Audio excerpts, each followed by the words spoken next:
Also, once these sites start ranking with even this current client and additional clients, are you trying to pitch some other lead gen deals or thinking about getting more lead gens out there currently? Yeah. Plus, I'm expanding because what I'm actually doing right now, I had another successful SEO client onboarded about months ago, and they supply the metal that the roofing contractors put on. What I pitched to him is he's basically paying for a bunch of roofing lead gens that I own. Since they paid for part of it, the metal has to be bought through that company because they put metal on the roof. So Right. whoever the companies that I partner with, they will have to buy the metal through my client that builds the metal. Does that make sense? Yeah. Kind of like the supplier. Think of a flooring supplier paying for the lead gen. I own it. Like I own everything. Yeah. But the deal is whoever will become my client for the lead gen will have to buy the Yeah. material. I would even try to get a percentage potentially from the metal Uh, supplier. they've been an excellent client. I've done SEO and did a website redesign for they do big commercial buildings, so like big factories and stuff, like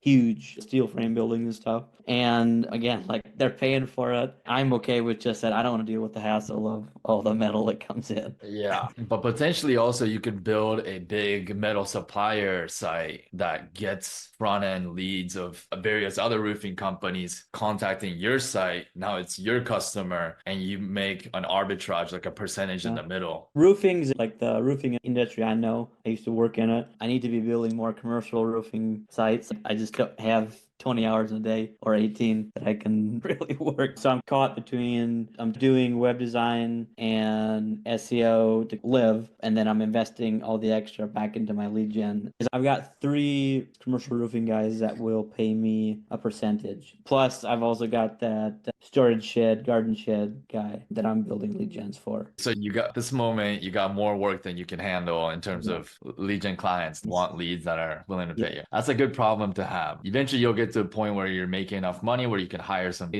outsource more work. Definitely. Where do you see yourself like a year from now? Do you have any goals or Here, my something you want to goal achieve? make, I don't know, gross like 400,000. I know with lead gen that's easily doable. I crunched the numbers the other day of what I need to be making monthly to hit that. I know with my software I'll be able to scale that. You can scale pretty infinitely with OpenAI. They're not going to stop. That's a software that'll keep going. Once it's set up and going, it takes a little bit to maintain, but very little time. So I definitely know it'll be doable. Yeah, you're looking at hitting about 35,000 a month. Yeah. And then you'll hit 20,000 a year. Very doable. Yeah. I think you're also approaching it in a smart way already is, hey, I don't want to deal with $500 a month client. Like I already got big clients that want my help. I want to deal with clients that can pay me much higher amount. And so if you get clients that are paying you like $5,000 a month, for example, that's seven clients. That's a lot easier to deal with than let's say if you got 35,000 a month and then you were to divide that by the average tiny lead gen clients like $750 a month. That's 46 clients. 46 clients to get to 35,000 a month. It's a good lesson on eventually, once you get to a certain point, you were able to quit your job. Let's say you were making 3, 4K a month with some tiny clients and you're able to pay your bills with JK, then it's wise to go find these much bigger clients and never downplay people that position themselves for success. And at the end of the day, we're in a business that's both internet and physical. So someone like Karlan that's been at expos and making his face known, now he has access to certain big clients that he probably would have never had access to if he was just trying to cold call.